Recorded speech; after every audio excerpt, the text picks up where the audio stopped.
In the heart of the kingdom of Ndalo, the land thrived under the watchful eyes of the ancestors. The people of Ndalo knew that the very earth they walked upon, the wind that danced through the trees, and the river that wound its way through the village were blessed by those who had come before them. The ancestors' presence was felt in everything, in the way the seasons changed, in the harvests that were bountiful, and in the songs sung by the elders. The villagers knew that as long as they honored the past and followed the teachings of their forebears, the ancestors would continue to bless the land. At the very center of the kingdom stood the shrine of the ancestors, a place of deep reverence, where offerings were made and where the sacred whispers of the elders could be heard in the stillness of the night. The shrine was old, its stones worn smooth by time, and its walls covered with carvings of ancient tales. It was a place of power, but also of fear. Many feared what would happen if the sacred space were violated, if the boundaries between the living and the dead were crossed. In the village, the shrine was both a symbol of protection and a reminder of the consequences of disrespecting the ancestors. Baba Omari, the village elder, stood as the guardian of this sacred space. His hair was silver like the moonlight, and his voice was strong despite his age. He had seen many seasons, and in each, he had taught the younger generations the ways of the ancestors. Remember, Baba Omari often said, to take from the ancestors is to invite ruin upon yourself. They give us life, but they also take what is not ours to claim. His words were like the steady rhythm of a drum, reminding the people of Ndalo that the balance between the living and the dead was delicate. Only those who respected it would know peace. But not all were content to live by the old ways. Django, a young man with bright eyes and a heart full of ambition, looked at the old traditions with a different perspective. He was restless, always questioning, always searching for something more. To him, the ways of the ancestors felt like chains, holding the people back from true prosperity. "Why should we live in poverty when the world is full of riches?" he would say to his friends. "The old ways are just stories. We need to embrace the future, not be held captive by the past." The people of Ndalo, though, did not share his view. They had lived through times of plenty and times of hardship, but always they had trusted in the guidance of the ancestors. And now, as the kingdom faced a great famine, the wisdom of the elders seemed even more important. Crops had withered, and the river, once full and strong, now ran low, its waters barely a trickle. Desperation filled the air. Hunger gnawed at the people, and the village, which had once been rich in laughter and life, now stood on the brink of despair. And yet, amid the famine, there were tales. Stories passed down through the generations spoke of treasures hidden deep within the shrine, gold and sacred relics that could save the village, riches that had been untouched for generations. But no one dared take them. The elders spoke of the curse that would befall anyone who sought to steal from the ancestors' sacred place. It was said that those who tried would face ruin, their greed a fire that would consume them from within. But the hunger was fierce, and the whispers of the treasure grew louder. One evening, a wandering griot passed through the village. His name was Osei, and his voice was like the wind that rustled through the trees, smooth and haunting. He sat before the gathered villagers, his eyes glowing like embers in the firelight, and he began to tell a tale that had been passed down for generations. Once, in a kingdom not far from here, a man grew greedy. Osei began, his voice soft but filled with power. He heard of a treasure hidden in the sacred shrine of his ancestors. He too was hungry for wealth, for power. He took what was not his to take, and in doing so, he sealed his fate. The ancestors cursed him, and his wealth became his burden. His crops failed, his children fell ill, and his village was lost to the sands of time. The treasure he had stolen brought him no peace, only suffering. The villagers listened, their faces tense, for they knew the warning all too well. Django, however, only scoffed. Nonsense, he muttered under his breath. Those are just old stories meant to frighten children. I am not afraid of curses. As the griot finished his tale, he locked eyes with Django, sensing the defiance in the young man's heart. Remember, he said softly, the ancestors see all. Those who defy them must answer to the spirits. Django's heart was restless. His mind filled with thoughts of the treasure that could save his people. He stood up, shaking his head. You speak of fear, of curses, but I see opportunity. The ancestors have not helped us in our time of need. It is time for us to help ourselves. With those words, the seed of rebellion was sown. The elders watched in silence, knowing that the young man's path would lead him into the heart of danger. But there was little they could do. Django had already made up his mind. The temptation of wealth, of prosperity, had clouded his judgment, and as the sun dipped below the horizon, the villagers could only wait and watch, for they knew that the consequences of Django's defiance would be felt by all. Under the ghostly glow of the moon, Django moved like a shadow through the village. The night was thick with silence, broken only by the distant drumming of unseen spirits calling out from the beyond. His heartbeat echoed in his chest, matching the rhythm of the drums, as if the ancestors themselves were stirring from their ancient slumber. But Django did not heed their warnings. The hunger for the treasure was greater than any fear he had ever known. The village lay still, wrapped in the quiet of the hour, but in the distance the silhouette of the shrine of the ancestors loomed, its sacred stones watching over all who dared approach. Django's feet were light as he moved through the darkness, his body trembling with a mix of fear and excitement. Tonight, he whispered to himself, I will prove that the old ways are nothing but chains. The moon seemed to shine brighter, as if it too was complicit in his defiance. The shrine stood at the center of the kingdom, its walls carved with ancient symbols that had been there long before Django was born. These symbols, the stories told, carried the warnings of the ancestors. They were not just decorations, but guardians, silent sentinels protecting the wealth and secrets of the spirits. But Django did not pause to consider them. His eyes were set on the treasure that lay hidden beneath the shrine. The village is dying, he thought. Only I can save it. As he crossed the threshold into the shrine, a cold shiver ran down his spine. The air inside was heavy, thick with the smell of incense and age. He ignored it, pushing forward. Beneath layers of dust, Django uncovered the chest of the ancestors. The lid creaked open, revealing riches beyond his wildest dreams. Gold coins that gleamed like the sun, shimmering gemstones that captured the moonlight, and a bone-carved pendant that pulsed with an eerie glow. His fingers brushed the gold, and for the first time, he felt like a king. But as the pendant touched his hand, a chill spread through the room. The torches, which had burned brightly before, sputtered, their flames flickering and casting long, distorted shadows on the walls. The air seemed to grow cold, like the touch of a dead hand. Django's heart raced, but he clutched the treasure tighter. He had done it. He had defied the ancestors. The world would be his. But in his haste, Django failed to notice the totem resting next to the chest. A relic, sacred and powerful. The totem was not meant for the likes of him.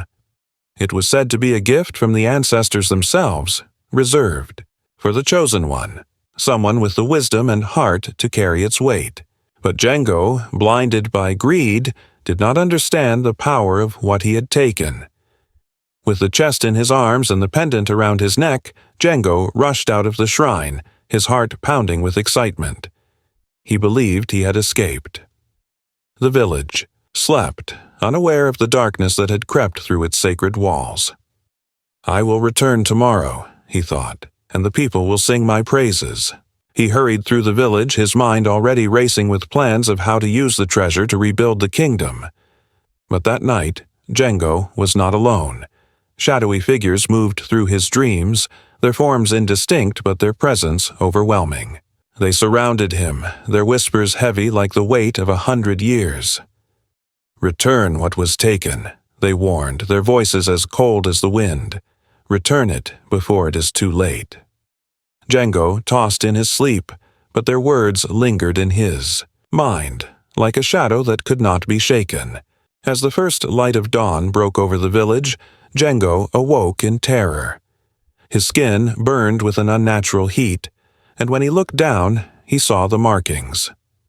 Strange tribal symbols had appeared on his flesh, burned deep into his skin, as if they had been branded there by an unseen hand. His breath caught in his throat, and his heart sank. He had been marked. The ancestors had found him. The pain in his skin was nothing compared to the dread that washed over him. The village was not the same. The cattle, which had always grazed freely, now stood still, their eyes empty and unseeing. The water wells, once full and flowing, had dried up, their depths hollow and silent. The air, once warm and familiar, was thick with an unspoken dread. The people of Indalo went about their daily tasks, but they sensed it. Something had changed. Something had gone wrong. The elders gathered at the shrine, their faces grave as they looked upon the village. They knew. They could feel the curse in the air. The whispers of the ancestors had not been mere tales. They were warnings. And now, the kingdom of Indalo, once blessed by the spirits, was beginning to wither. Django, still clutching the treasure, was unaware of the weight of the curse that now hung over him. He believed he had outsmarted the ancestors, but the truth was that the ancestors had always seen him. They had known his heart long before he had even thought to take their treasure. And now, their justice would come. Not swiftly, but in its own time. The village was in turmoil, the land and its people crying out for help, and Django, in his pride, had only deepened the wound he had opened. What he had stolen would not bring him glory. It would bring only ruin. The ancestors had spoken, and soon their wrath would come, unstoppable as the tide, sweeping away all that Django had built. Flush with the stolen wealth, Django strutted. Through the village, his chest puffed out like the proudest rooster in the yard. He draped himself in the gold chains and gems that once belonged to the ancestors, the pendant glowing on his neck as if it were his very soul. His eyes sparkled with arrogance as he handed out gifts to those who gathered around him, pretending to be generous, but all the while sneering at those who still clung to the old ways. "Look at you," he called out to the villagers, his voice loud and mocking, "still hiding behind your superstitions, while I have freed us from these chains. See how the ancestors have blessed me with fortune? They never meant for us to live in poverty." His laugh was cruel, echoing off the walls of the mud huts, but no one dared to speak against him, though their eyes were heavy with unspoken fears. The winds whispered, and the shadows of the evening stretched long, but Django was too full of himself to notice. As he walked through the village, the whispers of the earth were ignored, the ancient warnings brushed aside like a nuisance. He was convinced, no, certain, that he had outsmarted the spirits. But the night was not done with him. As the moon rose high in the sky, an unnatural stillness fell over the land. The air grew thick, like the calm before a storm, and the shadows twisted and danced around Django as he made his way home. When he looked into the clear water of the village's well, his reflection was gone, swallowed by the dark water. A cold shiver ran down his spine, but he quickly dismissed it. "It's just the moonlight," he muttered to himself, but his voice lacked the certainty it once had. He could feel the weight of something unseen, something watching. Then came the voices. At first, it was a whisper from behind him, a murmur just at the edge of hearing. "Django," the voices whispered, but when he spun around, there was nothing but the empty air. "Django, return what you have taken." But the fool, too proud and blinded by his own arrogance, paid no heed. He shook off the cold, even as the whispers grew, louder, like the sighs of 1,000 souls. Django entered his home, his stomach growling with hunger. He sat down and scooped a heaping portion of food onto his plate, his hands trembling with excitement as he thought about all the riches he had gained. He took a bite, expecting the warmth of a feast, but what he tasted was nothing but dust. His mouth dried and his tongue burned with thirst. The food he had once craved turned to ash, leaving him starved despite the treasure before him. "What is this?" he muttered, his voice cracking. "Why can't I eat?" He tried again, but the same thing happened. The food crumbled into nothingness, vanishing as if it had never been there. Fear gripped him, but he shook it off, thinking that it was just a momentary curse, a bad omen he would soon shake off. "I will feast tomorrow," he told himself, but even as he spoke, his heart sank. The villagers who had once admired him now whispered in fear. They spoke of the strange happenings, the shadows that moved without cause, the way the wind howled through the trees as if calling to someone, the way the land itself seemed to be turning against them. The elders gathered, their voices low as they murmured among themselves. "It is the work of the ancestors," one elder said, his voice heavy with dread. "We have seen such signs before, but we have not listened. Now, the spirits are angry, and it is Django who has brought this upon us." The village turned its eyes to Baba Omari, the wise elder, who had always spoken of the balance between the living and the spirits. He had warned them that the land could not thrive without respect for the ancestors. Now, with the shadow of doom creeping over the village, Baba Omari was the only one who could give them guidance. "The spirits are angry," Baba Omari said, his face grave. "Django has taken what does not belong to him, and now the earth itself begins to wither. We must act before it is too late." Meanwhile, Django, still too proud to accept his fate, found himself changing in ways he could not explain. His once strong body began to weaken. His skin, once dark and rich like the soil, now looked pale, as though life itself was slipping from him. Every step felt as though he were sinking deeper into the earth, his bones aching with each movement. "It is nothing," he muttered, but even as he spoke he could feel his strength slipping away like water through his fingers. The whispers grew louder, and that night they became a summons. In the dead of night, Django awoke to the sound of a voice calling his name. It was a voice unlike any other, low and echoing, as if coming from the very depths of the earth. "Django," it called, and he could feel it in his bones. "Come to the shrine, where your fate awaits." Django rose from his bed, his body trembling, but still he could not resist. He moved like a puppet, his legs carrying him despite his will. He walked through the village, past the quiet huts, until he stood at the entrance of the shrine.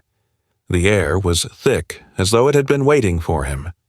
Inside, the ancestral totems seemed to loom larger, their eyes now glowing with a strange, otherworldly light.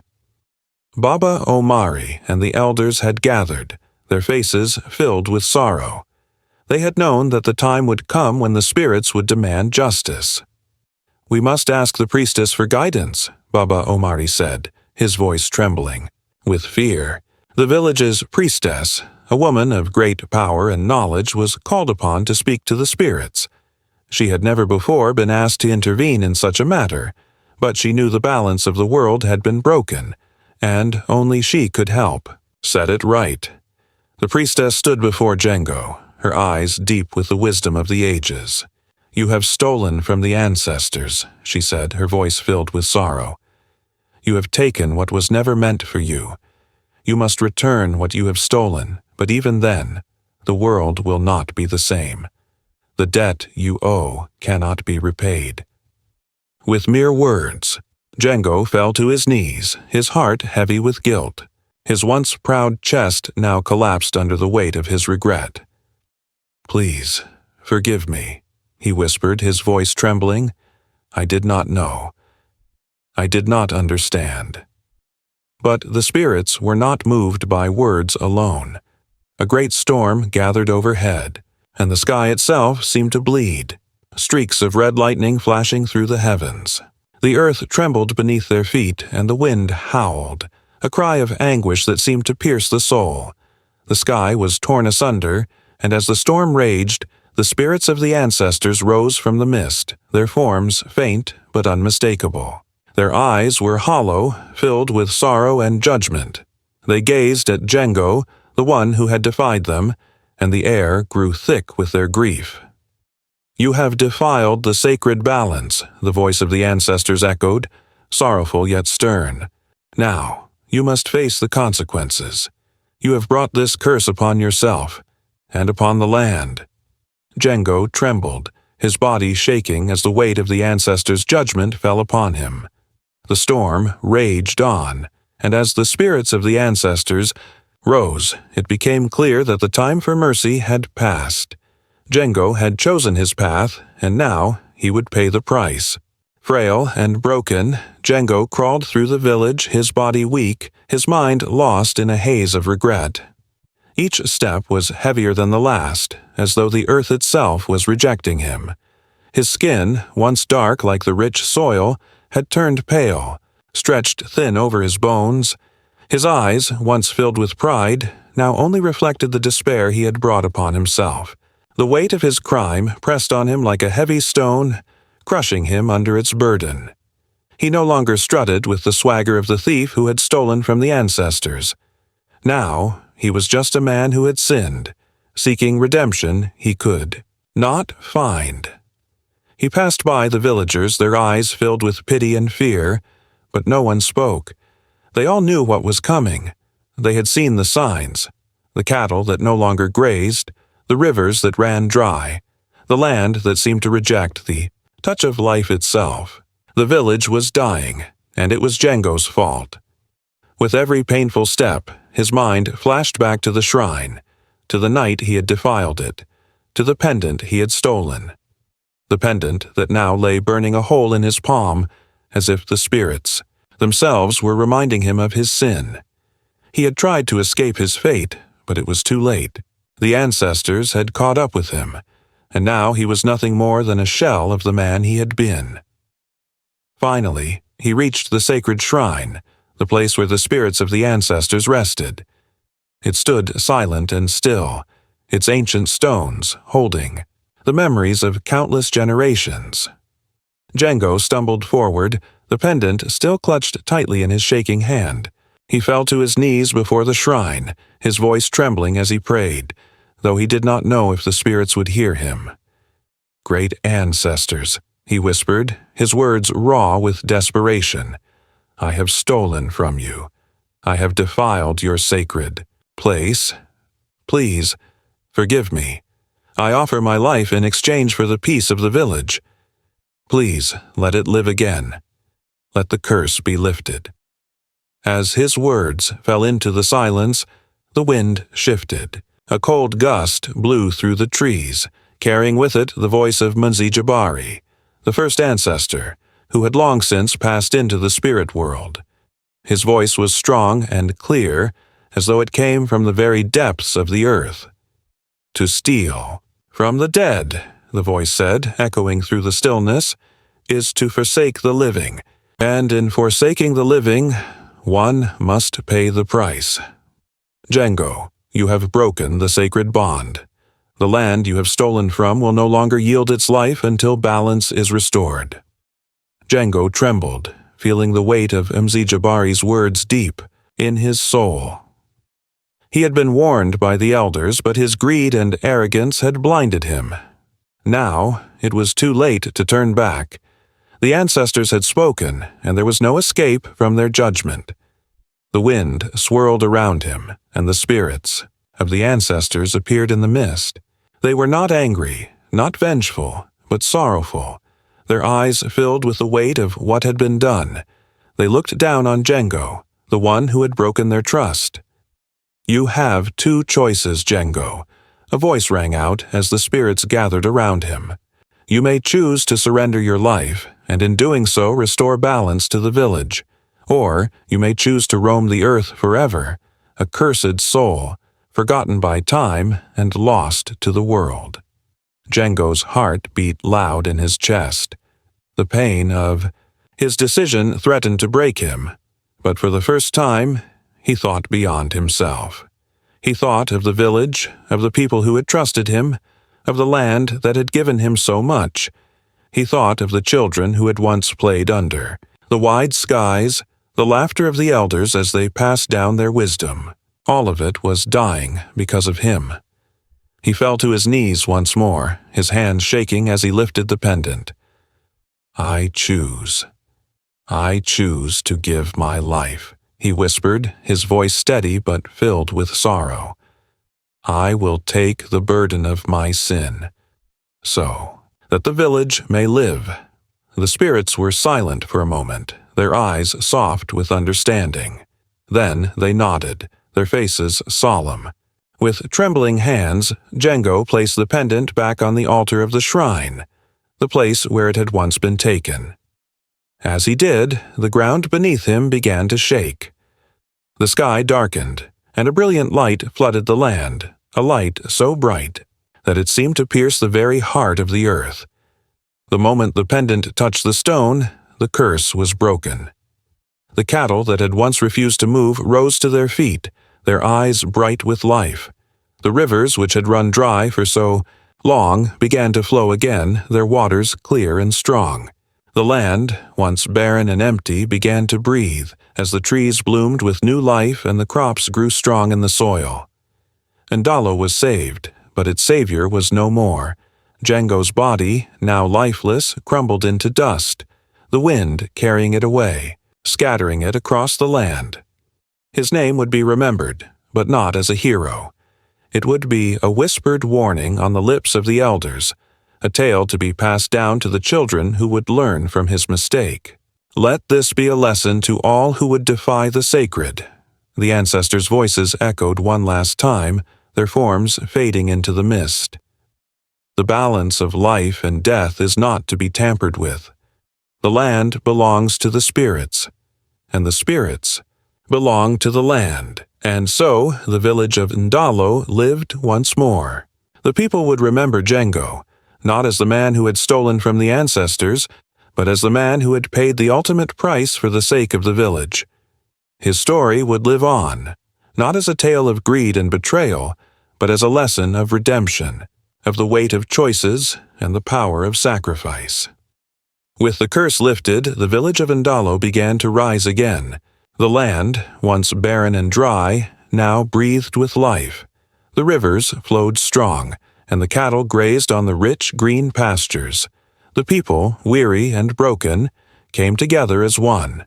They worked with hands calloused from labor but hearts full of hope, rebuilding their homes, their fields, and their spirits.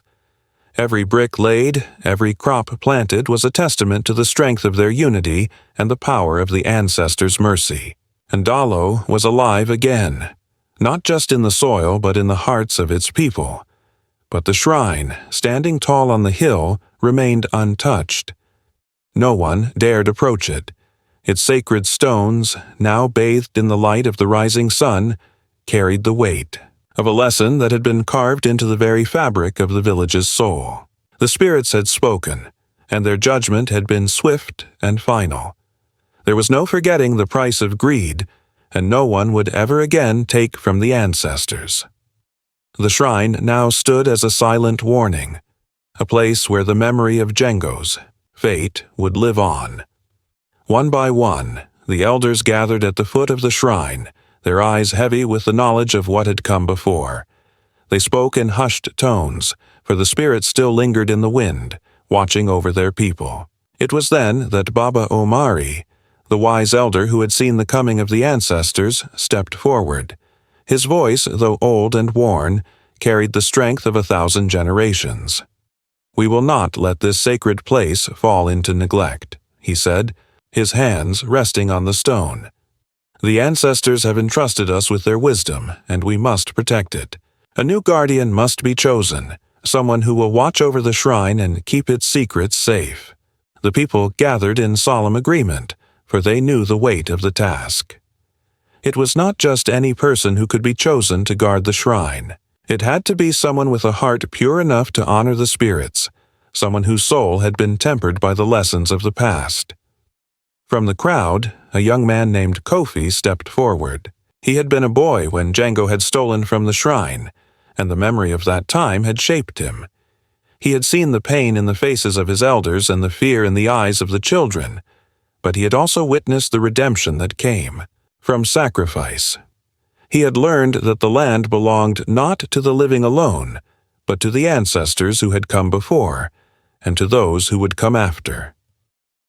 "I will guard the shrine," Kofi said, his voice firm but respectful. "I will honor thee, ancestors, and ensure their wisdom lives on." And so, under the watchful eyes of the spirits, Kofi was anointed as the new guardian of the sacred shrine. His journey had just begun, but the path he walked was one that would keep him tethered to the past, to the lessons of Django's fall, and to the hope of a village reborn. As the years passed, the story of Django's greed and sacrifice was passed down through the generations. Baba Omari, the wise elder, took it upon himself to carve the tale into the great stone that stood at the heart of Ndalo. The story was etched into its surface, so that no child of the village would ever forget the price of dishonoring the sacred. "This is the tale of Django," Baba Omari would say, as he traced his fingers over the stone, "a tale of greed and redemption.